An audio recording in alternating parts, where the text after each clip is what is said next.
Chhatrapati Shivaji Maharaj terminus देश का तीसरा सबसे बड़ा रेलवे स्टेशन है। साथ ही मुंबई और महाराष्ट्र दोनों का ही सबसे बिजी रेलवे स्टेशन रहा है काफी सालों से। CSMT वैसे तो 1888 में खुला था विक्टोरिया टर्मिनस नाम से, लेकिन इसकी जगह पर जो स्टेशन ओरिजिनली बना था वो था बोरीबंदर स्टेशन, जो थाने के साथ देश के दो सबसे पुराने रेलवे स्टेशन में से एक था। 1853 में खुलने के बाद ब्रिटिश राज के दौरान इसे हजारों लोग इस्तेमाल करते थे सी पोर्ट तक जाने के लिए। इसीलिए इसमें इंटरसिटी ट्रेन के अलावा शहर की दो major suburban railway lines central और हार्बर भी इधर से शुरू होती हैं। ये देश के सभी बड़े शहरों को मुंबई से जोड़ता है, दिल्ली, कोलकाता, चेन्नई और बैंगलोर जैसे। कैसे इस स्टेशन की शुरुआत हुई और आज ये देश के सबसे बड़े रेलवे स्टेशन में से एक बन पाया है, इसके रीजंस बहुत क्लोजली मुंबई शहर की ग्रोथ और देश भर में रेलवे एक्सपेंशन को भी दर्शाते हैं। अर्ली 1500s में पोर्चुगीज पहली बार इधर आए थे, जब ये शहर नहीं था बल्कि 7 आइलैंड्स में बटा हुआ था, बॉम्बे, वर्ली, माहिम, मजगांव, परेल, कोलाबा और लिटिल कोलाबा नाम से। इसी दौरान उन्हें ट्रेड बढ़ाने की जरूरत पड़ने लगी अपने सोल्जर्स की बेसिक नीड्स पूरी करने के लिए, इसलिए उन्होंने धीरे धीरे इधर बसना शुरू कर दिया। पोर्चुगीज इंडियन टेरिटरीज के गवर्नर नूनो डा कुन्ना ने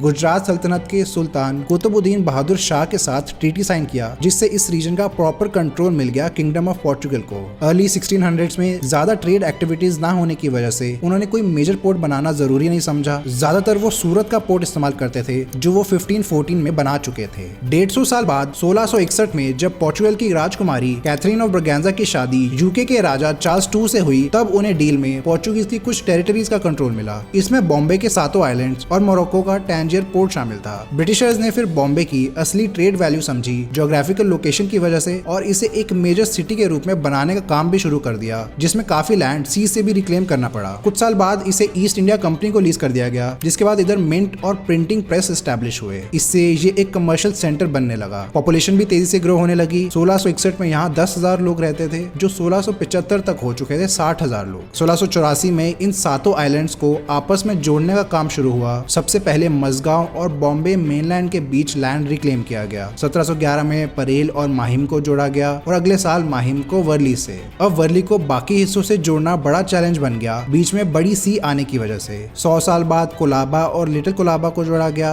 1845 में माहिम आइलैंड को जोड़ा गया। फिर सॉल्सेट और ओरिजिनल 7 आइलैंड जुड़ गए ओल्ड बॉम्बे बनाते हुए। शहर के बनने से कुछ बेसिक इंडस्ट्रीज जैसे फिशिंग और एग्रीकल्चर भी देखने को मिले। बढ़ते कॉमर्स और फ्यूचर पोटेंशियल को देखते हुए great Indian peninsula railway company ने बॉम्बे और थाने के बीच पहली रेलवे लाइन बनाई 1853 में। ये एक 34 किलोमीटर लंबी लाइन थी, बॉम्बे के बोरीबंदर स्टेशन से थाने तक। पहली लाइन में 400 पैसेंजर्स ने ट्रेवल किया 14 कैरेजेस की ट्रेन में, जिसे 3 स्टीम लोकोमोटिव्स कैरी कर रही थी, साहिब, सिंध और सुल्तान नाम से। इसकी रेगुलर सर्विस स्टार्ट होने से बोरीबंदर एक काफी इंपॉर्टेंट स्टेशन बन गया, जिसमें हजारों पैसेंजर्स हर रोज इसका इस्तेमाल करने लगे अपने काम के लिए। इससे ये देश की पहली सबर्बन रेल लाइन भी बनी। शुरुआत में यहाँ सिर्फ एक लकड़ी का छोटा सा शेड होता था, कुछ बेंचेस के साथ और एक ही प्लेटफॉर्म। धीरे धीरे करके इसे एक्सपैंड किया गया। इसका नाम पास के बोरीबंदर यानी कॉटन सैक सी पोर्ट पर दिया गया, जहाँ से काफी ट्रेड होता था कॉटन का। वैसे तो ये देश की पहली पैसेंजर रेल लाइन थी, लेकिन इससे 18 साल पहले 1837 में पहली फ्रेट लाइन बनी थी मैड्रास में रेड हिल से चिंताद्रिपेट तक। अगले कुछ सालों में बॉम्बे ने और इंडस्ट्रीज अट्रैक्ट करनी शुरू की। 1854 में पहली कॉटन मिल बनी Bombay spinning and weaving company नाम से। 1857 में यूनिवर्सिटी ऑफ बॉम्बे और कलकत्ता में यूनिवर्सिटी ऑफ कलकत्ता एस्टैब्लिश हुए, जो देश के पहले मॉडर्न इंस्टीट्यूशंस बने हायर एजुकेशन के। इसके अलावा एक बड़ा फायदा देखने को मिला इंटरनेशनल ट्रेड में, जब 1869 में इजिप्ट की सुएज कैनाल बनी। इससे एशिया और यूरोप के बीच चलने वाले शिप्स को अब अफ्रीका से घूमकर नहीं जाना पड़ता था, शॉर्टकट ले सकते थे इस रास्ते से। बॉम्बे और ब्रिटेन के बीच मेरीन ट्रेड काफी बढ़ गया इससे, और शहर के सभी डॉक्स को फिर बॉम्बे पोर्ट ट्रस्ट के अंडर मर्ज कर दिया गया बेहतर मैनेज करने के लिए। इन सभी रीजंस को मिला के 1872 तक बॉम्बे की पॉपुलेशन 6 लाख को क्रॉस कर चुकी थी।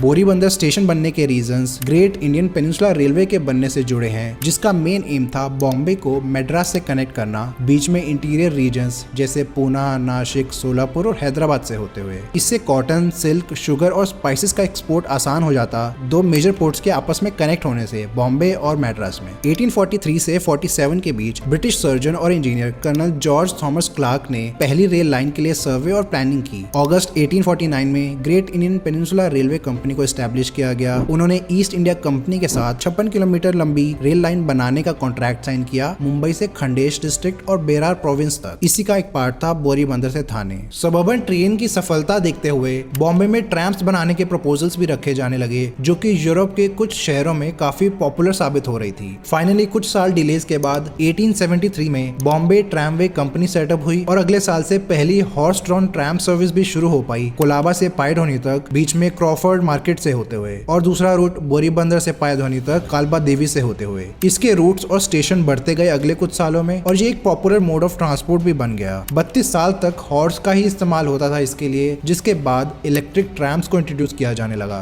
1905 में Bombay electric supply and tramway company best establish हुई, जिसे इलेक्ट्रिक सप्लाई और ट्रैम सर्विस की मोनोपोली मिल गई शहर में। 1920 में इन्होंने डबल डेकर ट्रैम्स भी स्टार्ट की। ट्रैम्स के अलावा बॉम्बे में एक और लाइन बनाई गई थी सूरत से ग्रैंड रोड स्टेशन तक। 1864 Florida and central India railway ने बनाया था, जो बॉम्बे प्रेसिडेंसी के नॉर्दर्न और सदर्न पार्ट्स को आपस में कनेक्ट करने का काम कर रही थी, जो आज के गुजरात और महाराष्ट्र का हिस्सा है। कुछ साल बाद इसे बड़ौदा तक एक्सटेंड किया गया, जिसे वेस्टर्न कोस्ट की एग्रीकल्चर और इंडस्ट्रीज इस्तेमाल करने लगी। बोरीबंदर थाने लाइन पर वापस आते हैं। इसे 1863 तक आगे एक्सटेंड किया गया, भोरघाट से होते हुए पूना तक, फिर साउथ ईस्ट में सोलापुर से होते हुए रायचूर तक, जहां ये मैड्रास रेलवे से मिली। इससे बॉम्बे और मैड्रास कनेक्ट हो गए आपस में। उस समय में वेस्टर्न घाट्स के थ्रू रूट बनाना काफी चैलेंजिंग था। कुल 25 टनल्स बनाई गई, टोटल 3.6 किलोमीटर लेंथ की, और 22 ब्रिजेस टोटल 900 मीटर लेंथ के। अमेरिकन सिविल वॉर जो 1861 से 1865 तक चला, उस समय ब्रिटेन की कॉटन डिमांड इंडिया की तरफ डाइवर्ट हो गई, क्योंकि उससे पहले का कॉटन वो अमेरिकन फार्मर से खरीदते थे। इसकी वजह से देश भर से बोरीबंदर तक कॉटन आने लगी ब्रिटेन भेजे जाने के लिए। इसके लिए गोडाउन्स और ऑफिसेज भी बनाए गए स्टेशन में, जिससे वो काफी बड़ा हो गया कुछ सालों में। दूसरी तरफ बीबीसीआई की लाइन भी एक्सटेंड हुई नॉर्थ में, और 1864 में पहली ट्रेन चली बॉम्बे से अहमदाबाद तक। इसका लास्ट स्टेशन बॉम्बे टर्मिनस था, जो आज का ग्रैंड रोड स्टेशन है। अगले साल 1865 से ग्रैंड रोड और बसई रोड, जो आज वसई रोड स्टेशन है, इनके बीच सबर्बन रेल सर्विस स्टार्ट हुई। उसी साल जीआईपीआर का कसारा घाट से इगतपुरी वाला सेक्शन खुला, सह्याद्री में एक और क्रॉसिंग बनाते हुए। कसारा घाट से ये लाइन भूसावल तक जाती थी, जहां से ये बाइफोकेट होके नागपुर और जबलपुर से कनेक्ट करती थी। 1867 में बीबीसीआई ने बॉम्बे बैकबे स्टेशन और विरार के बीच सबर्बन सर्विस भी शुरू कर दी। 3 साल बाद 1870 में हावड़ा इलाहाबाद बॉम्बे लाइन खुली, जिसे पहली बार बॉम्बे से कलकत्ता जाना पॉसिबल हो पाया। बीबीसीआई ने फिर बॉम्बे बैकबे स्टेशन को डिमोलिश करके उसके थोड़ा साउथ में एक नया स्टेशन बनाया चर्च गेट नाम से। इसे एक British architectural engineer Frederick William Stevens ने डिजाइन किया, जिन्होंने बाद में विक्टोरिया टर्मिनस पर भी काम किया था। फिर ये बीबीसीआई का हेडक्वार्टर बना काफी सालों के लिए, और आज ये वेस्टर्न रेलवे का हेडक्वार्टर है। बोरीबंदर स्टेशन की बात करें तो इसे 1870s में कई बार रेनोवेट किया जीआईपीआर ने, लेकिन बढ़ते ट्रैफिक को ना हैंडल कर पाने की वजह से फाइनली इसे 1877 में डिमोलिश कर दिया गया। बॉम्बे पोर्ट एक मेजर सी पोर्ट बन चुका था तब तक, जिसकी डिमांड को पूरा करने के लिए बोरीबंदर से बड़ा स्टेशन बनाना जरूरी पड़ गया उधर। ये काफी वेल कनेक्टेड स्टेशन था उस टाइम भी, जो सारी मेजर सिटीज कलकत्ता, मद्रास और दिल्ली से डेली पैसेंजर्स हैंडल करता था। इसी बीच बॉम्बे की पॉपुलेशन भी तेजी से बढ़ रही थी। 1872 की 6 लाख पॉपुलेशन 1881 तक 7.5 लाख क्रॉस कर चुकी थी। इसलिए इसके भी थोड़े साउथ में एक नया स्टेशन बनाया गया, विक्टोरिया टर्मिनस, जो एक स्ट्रक्चरल मार्वल था। Swedish architect Axel Herman Haig initial design के ऊपर British architectural engineer Frederick William Stevens ने स्टेशन का फाइनल डिजाइन तैयार किया, और 1878 में इसकी कंस्ट्रक्शन शुरू हो गई। इसकी मेन बिल्डिंग को विक्टोरियन गॉथिक आर्किटेक्चर स्टाइल में बनाया गया, और इसका लेआउट इंडियन पैलेसेस से इंस्पायर्ड है। कई windows Indian chaitya arch shape में भी बनाई गई हैं। एक्सटर्नल ऑर्नामेंटेशंस जैसे wood carvings, tiles, iron and brass railings, ticket office grills, staircase वगैरह को sir Jamsetjee Jejeebhoy school of arts के स्टूडेंट्स ने डिजाइन किया था। 1887 में जब यूनाइटेड किंगडम की क्वीन विक्टोरिया के शासन के 50 साल पूरे हो गए, तो उसे सेलिब्रेट करने के लिए नए स्टेशन का नाम विक्टोरिया टर्मिनस रख दिया गया। 1888 में स्टेशन की कंस्ट्रक्शन भी पूरी हुई, शुरू होने के 10 साल बाद। इसमें तब के 16 लाख रुपए लगे, जो आज के 200 करोड़ रुपए के बराबर है। ज्यादा प्लेटफॉर्म और बेहतर एक्सेसिबिलिटी के साथ स्टेशन बहुत जल्द ही सबसे ज्यादा इस्तेमाल होने वाले स्टेशंस में से एक बन गया देश के। इसके बनने के 2 साल बाद 1891 में बॉम्बे की पॉपुलेशन 8 लाख से ज्यादा थी, और 20 साल बाद 1 करोड़ को भी क्रॉस कर लिया। बढ़ती डिमांड को देखते हुए नए रूट्स और सर्विसेज भी स्टार्ट हुई विक्टोरिया टर्मिनस से, जो ये आसानी से हैंडल कर पा रहा था। जैसे 1900 में हावड़ा नागपुर बॉम्बे लाइन खुली, जो ज्यादा डायरेक्ट रूट बनाती थी कलकत्ता और बॉम्बे के बीच। अब पैसेंजर्स को इलाहाबाद से घूमकर नहीं जाना पड़ता इन दोनों शहरों के बीच। इस तरह बन चुकी रेलवे लाइंस और रोड्स की वजह से अमीर मर्चेंट्स ने सॉल्सेट में अपने विलास बनाने शुरू किए। 1901 में अकेले सॉल्सेट की पॉपुलेशन 1.5 लाख तक पहुंच चुकी थी, और पूरे एरिया को अब ग्रेटर बॉम्बे के नाम से जाना जाने लगा। 1910 में कुर्ला से रे रोड का सेक्शन खुला, जो हार्बर लाइन बनी बाद में। 1921 में इसे भी विक्टोरिया टर्मिनस से कनेक्ट कर दिया गया। 1929 में इसे रीमॉडल किया गया, जिसमें प्लेटफॉर्म्स बढ़ाए गए। पहले 6 से बाद में 13 तक। पैसेंजर्स के लिए कार पार्किंग भी बनाई गई। लोकोमोटिव्स की बात करें तो ज्यादातर स्टीम इंजन यूज होते थे तब देश भर में, मगर इनमें काफी मेंटेनेंस चाहिए होती थी और एफिशिएंसी भी कम थी। इन्हीं रीजन से इलेक्ट्रिक और डीजल लोकोमोटिव्स को इंट्रोड्यूस किया जाने लगा। इनके बारे में हमने डिटेल में बात की है। उसके लिए ओवरहेड इलेक्ट्रिक वायर्स लगानी पड़ती हैं ट्रैक्स के ऊपर, जहां से उनको पावर मिलती है। अर्ली 1900s में डायरेक्ट करंट ज्यादा यूज होता था क्योंकि डीसी जनरेटर्स बड़ी मात्रा में बिना फ्लक्चुएशंस के साथ इलेक्ट्रिसिटी प्रोड्यूस कर सकते हैं, और उस समय तक ज्यादा एफिशिएंट और कॉम्प्लिकेटेड एसी जनरेटर्स बनाने की टेक्नोलॉजी भी इतनी डेवलप नहीं थी। 1925 में रेलवे इलेक्ट्रिफिकेशन की शुरुआत हुई। विक्टोरिया टर्मिनस से कुर्ला हार्बर के बीच 1.5 किलोवोल्ट डीसी लाइन लगाई गई, 16 किलोमीटर लंबी। ये ऐसी पहली लाइन बनी देश में, जिसके बाद कई दूसरे स्ट्रेचेस को भी इलेक्ट्रीफाई किया जाने लगा। इसके coaches British ship building company, Cammell Laird और German rail vehicle manufacturer Waggonfabrik Uerdingen ने बनाए थे। उसी साल कल्याण तक की लाइन भी इलेक्ट्रीफाई कर दी गई और 3 साल बाद चर्च गेट से बोरीवला सेक्शन भी। 1930 में कल्याण पुणे सेक्शन और 1936 तक चर्च गेट विरार सेक्शन पूरी तरह इलेक्ट्रीफाई हो चुका था। इससे एफिशिएंसी और बढ़ी इन रूट्स में। इसी दौरान ग्रेट इंडियन पेनिनसुला रेलवे और Bombay, Baroda and central India railway companies की मैनेजमेंट गवर्नमेंट ने टेक ओवर कर ली और इंडिपेंडेंस के बाद इसे इंडियन रेलवेज में मर्ज कर दिया गया। 1951 में बीबीसीआई के साथ Saurashtra railway, Rajputana railway, Jaipur state railway और कच्छ स्टेट रेलवे मिलकर वेस्टर्न रेलवे जोन बनाया गया। गेट स्टेशन 1955 में जीआईपीआर के साथ सिंधिया स्टेट रेलवे, निजाम स्टेट रेलवे, वर्धा कोल स्टेट रेलवे और धौलपुर स्टेट रेलवे के साथ कुछ और लाइंस को मिलाकर सेंट्रल रेलवे जोन बनाया गया। इसका हेडक्वार्टर बना विक्टोरिया टर्मिनस।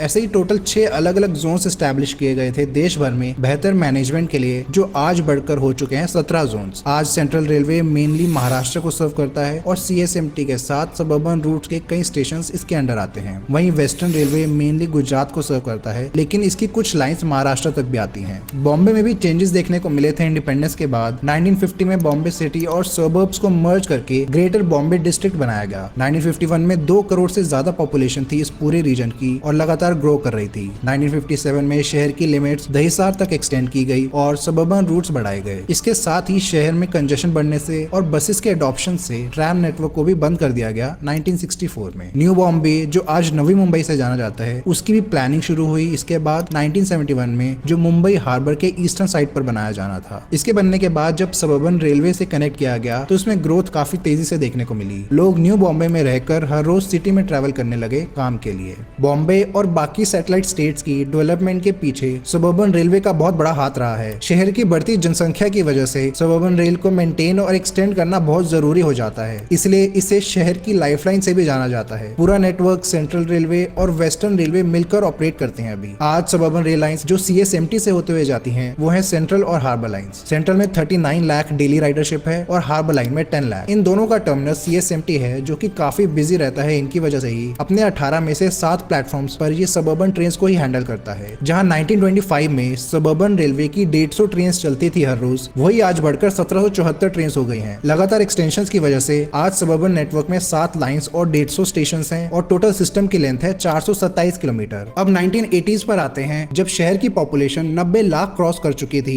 जिससे पब्लिक ट्रांजिट सिस्टम जैसे बसेस और सबअर्बन रेल की कैपेसिटी भी रीच होने लगी थी। इसलिए 1986 में 12 डिब्बों वाली इलेक्ट्रिक ट्रेन को सेंट्रल लाइन पर इंट्रोड्यूस किया गया, जो कि बाद में करजत तक भी एक्सटेंड की गई। न्यू बॉम्बे में बढ़ती डिमांड को देखते हुए हार्बर लाइन को 1993 में बेलापुर और 1998 में पनवेल तक भी एक्सटेंड किया गया। 1994 में विक्टोरिया टर्मिनस के प्लेटफॉर्म्स 13 से बढ़ाकर 15 कर दिए गए। अगले साल बॉम्बे का नाम चेंज कर दिया गया मुंबई, कॉलोनियल लेगेसी हटाने के लिए। ऐसा ही नवी मुंबई के साथ भी किया गया और 1996 में विक्टोरिया टर्मिनस का नाम भी चेंज करके छत्रपति शिवाजी टर्मिनस रख दिया गया, जिसमें महाराज अवार्ड 2017 में ऐड हुआ। अथॉरिटीज ने ब्रिटिश स्टैचूज जैसे क्वीन विक्टोरिया का एक मार्बल स्टैचू हटा दिया स्टेशन से 1950s में ही। इन्हें विक्टोरिया गार्डन्स, जो आज जीजा माता उद्यान के नाम से जाना जाता है, वहां रख दिया गया। लेकिन क्वीन विक्टोरिया का स्टैचू आज तक नहीं मिला, वो गायब ही हो गया। सीएसएमटी जब अपने सैचुरेशन पॉइंट पर पहुंच चुका था बढ़ते ट्रैफिक की वजह से, तब कुर्ला के लोकमान्य तिलक टर्मिनस को एक्सपैंड करने का फैसला लिया गया। इसे रेनोवेट करके नई बढ़िया बिल्डिंग बनाई और नई फैसिलिटीज भी ऐड की गई। प्लेटफॉर्म 5 से बढ़ाकर 12 कर दिए गए इधर, और स्टेशन खुला 2013 में 5000 करोड़ रुपए में। इसके अलावा यूनेस्को ने सीएसएमटी को 2004 में वर्ल्ड हेरिटेज साइट घोषित किया, इसके 19th century Victorian gothic architecture की वजह से।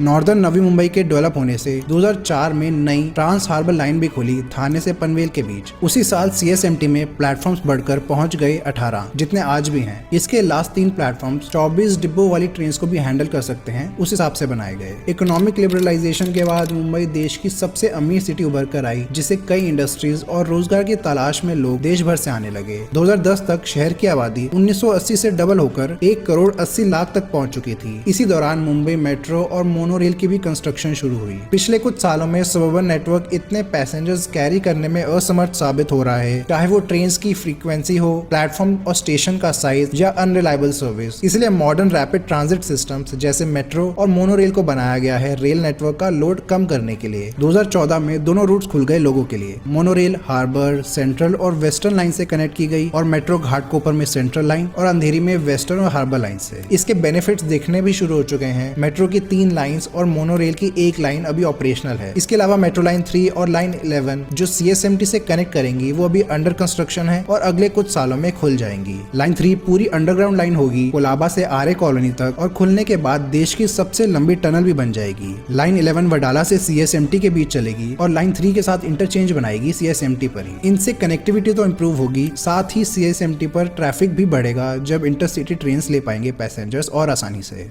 2022 में यूनियन कैबिनेट ने लगभग 10,000 करोड़ रुपए का बजट सैंक्शन किया CSMT के साथ न्यू दिल्ली और अहमदाबाद रेलवे स्टेशन की रीडेवलपमेंट के लिए। इसमें CSMT की हेरिटेज बिल्डिंग को प्रिजर्व किया जाएगा। इसका काम शुरू भी हो चुका है। प्लेटफॉर्म्स 10, 11, 12 और 13 को और लंबा किया जा रहा है। आज जहां वो 13 से 17 कोचेस की ट्रेन हैंडल कर सकते हैं, बाद में वो 24 कोच की ट्रेन को भी हैंडल कर पाएंगे। इसके अलावा फुट ओवर ब्रिजेस और सबवेज भी बनाए जा रहे हैं ताकि अंडर कंस्ट्रक्शन मेट्रो लाइन 3 और 11 से भी कनेक्ट किया जा सके इसे। मुंबई में CSMT के अलावा 4 और मेजर टर्मिनल स्टेशन हैं, जैसे Dadar station, Mumbai central, Bandra terminus और लोकमान्य तिलक टर्मिनस। इसके अलावा 5 रेलवे स्टेशन हैं जो ग्रेड 1 हेरिटेज स्ट्रक्चर्स में आते हैं। वो हैं CSMT, चर्च गेट, बायकला, रे रोड और बांद्रा स्टेशन। दादर स्टेशन मुंबई के दादर एरिया को सर्व करता है, जहां पर सबअर्बन रेल की सेंट्रल और वेस्टर्न लाइंस मिलती हैं। इसीलिए ये पूरे सबअर्बन नेटवर्क का सबसे बिजी स्टेशन भी बन गया, जिससे रोजाना 2 लाख से ज्यादा पैसेंजर्स गुजरते हैं। नवंबर 1856 में इसे ओपन किया था GIPR कंपनी ने। पहले तो इसमें सिर्फ सबअर्बन ट्रेन ही रुकती थी, मगर 1968 में इसमें 2 नए प्लेटफॉर्म्स ऐड किए गए, जिन पर लॉन्ग डिस्टेंस ट्रेन टर्मिनेट करने लगी। इससे ये एक टर्मिनस बन गया। 2009 में 2 और प्लेटफॉर्म्स ऐड किए गए, जिन पर सबअर्बन और लॉन्ग डिस्टेंस ट्रेन दोनों ही रुक सकती थी। मुंबई सेंट्रल, जिसका नाम अब ऑफिशियली बन गया है नाना जगन्नाथ शंकर शेठ टर्मिनस, सिटी के सेंट्रल एरिया को सर्व करता है। वेस्टर्न रेलवे की मुंबई डिवीजन का हेडक्वार्टर भी है ये। 1930 में बॉम्बे सेंट्रल खुला था, जिसे ब्रिटिश आर्किटेक्ट क्लॉड बैटली ने डिजाइन और शपूरजी पलौंजी फर्म ने कंस्ट्रक्ट किया था, तब के 1.5 करोड़ रुपए में। पहले इस लाइन का टर्मिनस चर्चगेट होता था, मगर बाद में चेंज करके